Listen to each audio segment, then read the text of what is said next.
What do you think about the effect of election year on real estate market? Do you think the market in election year is kind of slow or it's hot? Do you think the home price in election year is lower or higher? Probably you've heard from different people, different economies, and supposedly some experts. They talk about the election year and the effect of the election year on the real estate market. And probably you've heard that many of them, they say in election year, the house price goes down. And even I heard from some people on some podcasts, they talk about bargaining. You can buy a house for a bargain price. So what do you think? What's your opinion? I'm just curious. If you can actually share your idea, your opinion in the comment box, that would be great. So we can discuss more and I'll respond to the comments in the comment box. I'm just wondering, what do you think really? So I'm gonna show you some data, and I'll tell you about the studies that a few studies has been done to see the real effect of the election year on the housing market. So go ahead and hit the subscribe button. Please go ahead, subscribe to my channel, and as soon as you subscribe it, then I'll give you the information to see what is the truth. What do you think? All right, so there are some studies done on housing market in election year compared to the other years, the other 3 years. The reality is there is no support from data per those studies to show that the election year actually affects the housing market. So this is interesting, right? Because the majority of people, they think the housing market actually slows down and the housing price goes down in election year because of uncertainty. However, the data doesn't support that. Some years you see in some election years you see the price goes down, and in some election years it's up. So what are the real factors into housing market? The reality is the housing market is a very complex market. You cannot find like 1 or 2 or even 3 factors only. There are a lot of factors to it. So it's not that easy to predict. If someone could predict what exactly happens, then that person would be a billionaire or maybe trillionaire because everybody would listen to him or her, right? So the housing market, first of all, is very complex. There are so many factors to it. And if you look at your motivation when you buy or sell your house, first of all, there are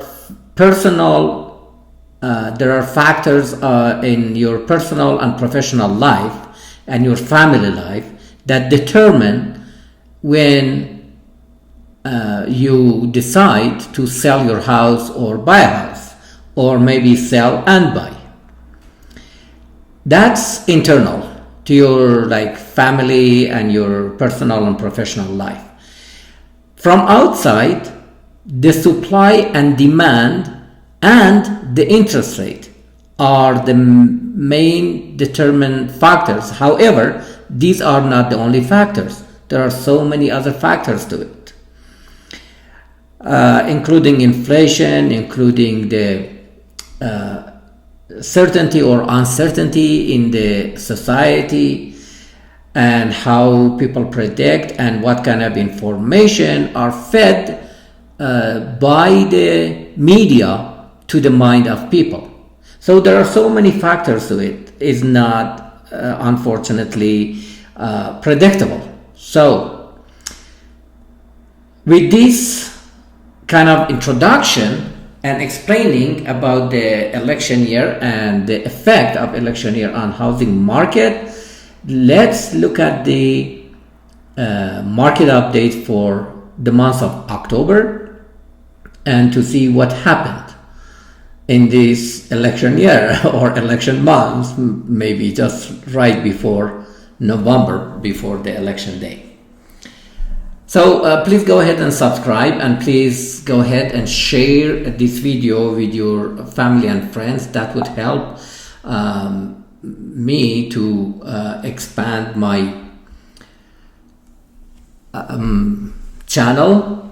And the more comments, the more likes, the more share you do, it will help to grow my channel. And then when I have over 1,000 subscribers, then I can have a live podcast. So please help me to reach that goal.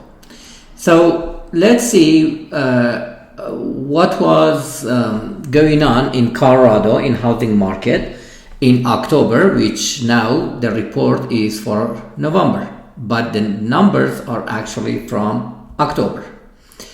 All right. So as usual, this is my information. However, none of my videos on this channel or any other channel are advice or consulting. These are purely for education and just to inform you about what's going on in the real estate market, so you can decide based on the reality of your life and the information you get. So you can make an informed decision. As you know, the data are from Denver Metro Association of Realtors, DMAR, and we are giving you data for these 11 counties on the map. Okay, so this is the market overview, which is very interesting.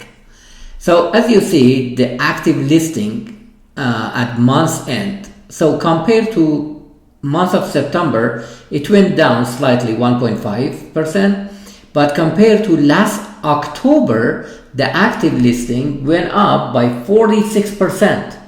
Okay, so despite what people they say about the election year, look at the numbers.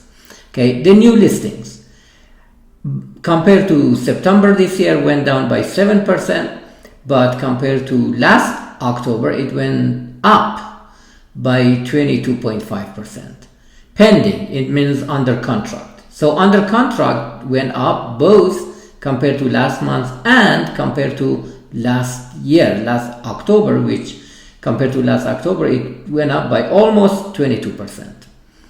Closed, it means sold, like when the deal is closed. It went up by 2.3% compared to September, and went up compared to last October by 7.9, almost 8%. Okay, and the median price, so this one, the median price went up actually compared to last month and compared to last year.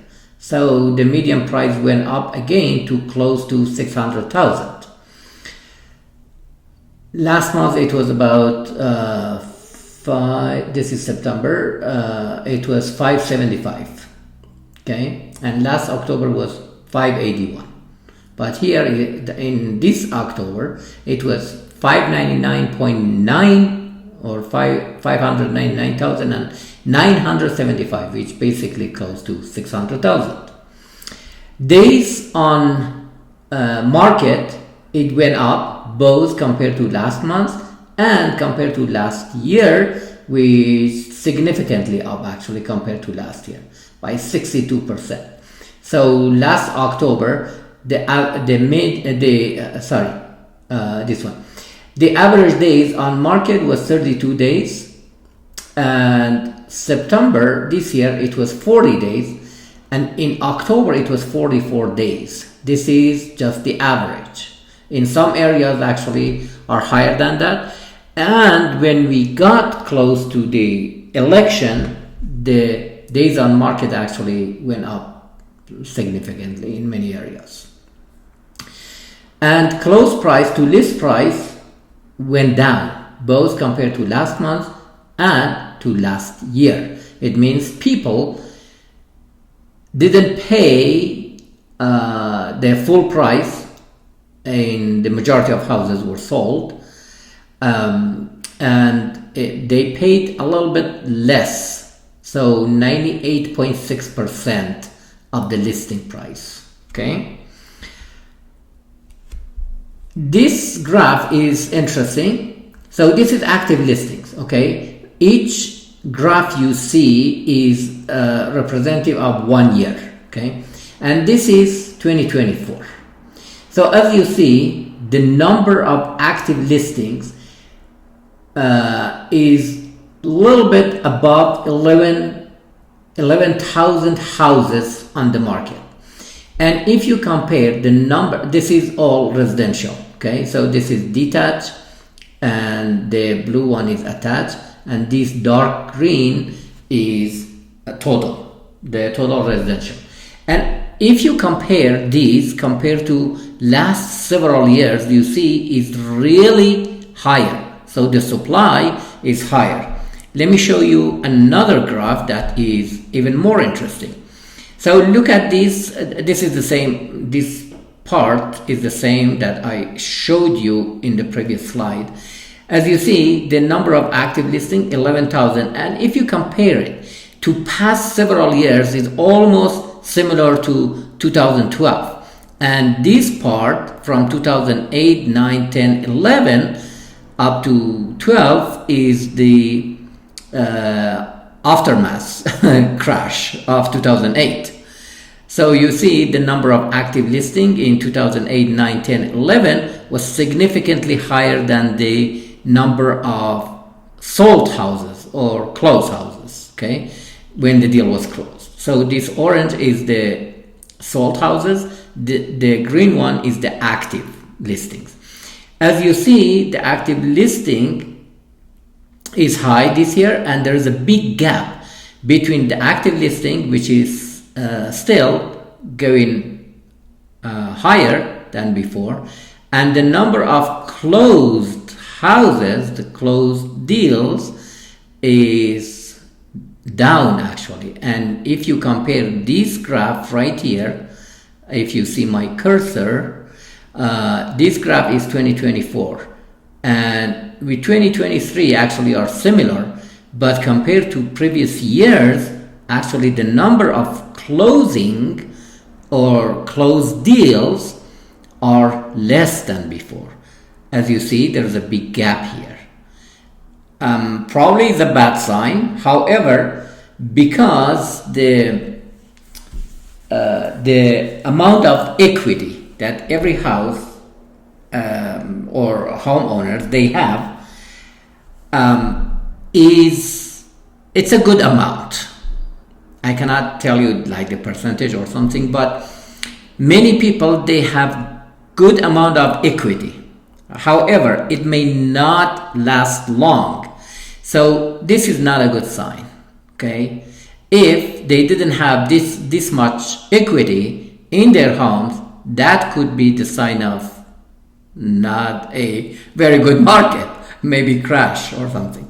However, it doesn't happen apparently, but as I said, nobody can predict exactly what's gonna happen, regardless who is in the office. However, we need to be careful, and we need to pay attention to these numbers and these kind of gaps.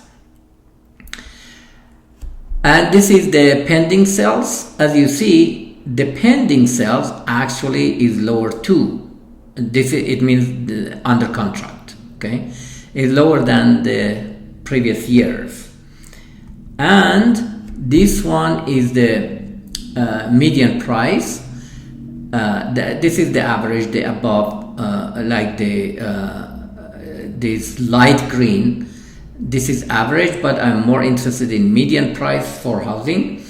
And as you see, the median price for past 3 years, as I mentioned last month also, is kind of stagnant. Okay, they are very similar to each other. So, and the prediction is in the future we're gonna have kind of steady state housing market. What's gonna happen? Who knows? But this is the prediction. They say most likely for next few years the housing market is gonna stay just as normal. So it's not gonna fluctuate too much. But let's see what's gonna happen. And this is basically the same information in a different graph. And as you see, the median price went up again to 600, as we talked about before. This is last month, and this one is this month, about 600,000. Okay, and average days on market, as you see, it's high compared to not only the last year, but also compared to previous several years. Houses stays on market for longer than before. And this is the market trends, the MOI, months of inventory. It is very interesting to pay attention. The upper part, the upper graph or numbers, this is this month, like this is for October. The lower one is the previous month in September. It is very interesting to pay attention that the interest rate that was dropped by 50 base point, it means 0.5%, and it was for a couple of weeks, and then the mortgage rate actually went up again later on, like after a couple of weeks.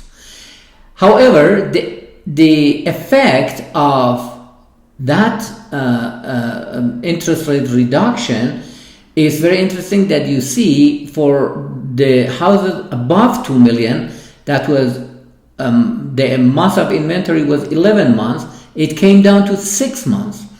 And for 1.5 to 2 million in September, the month of inventory, it was over 6 months, it came down to 3 months, 3.7. And as you see, like from the houses, we could say the higher end houses, from 750 and above, these categories, if you compare to the MOI, the month of inventory for this month, actually this month was better for sellers, obviously. But for the houses of 500,000 to 750 and the other categories of less than 500,000, you see there is not a big difference between the MOI in September and MOI in October.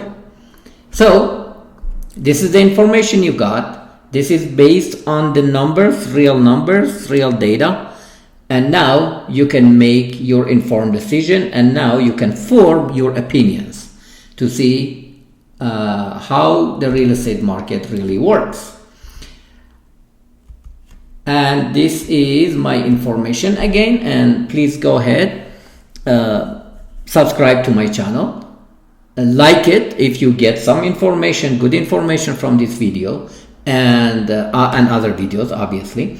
And please share it with your family and friends and coworkers and neighbors, people in your community. That will help me to grow my channel and bring you better information, more information, and hopefully in the future, when I turn it into podcast, I bring experts from different fields, not only for housing, not only for real estate, but also from different businesses and from the homeowners also, to talk and discuss different factors. Thank you so much for watching, and see you on the next video.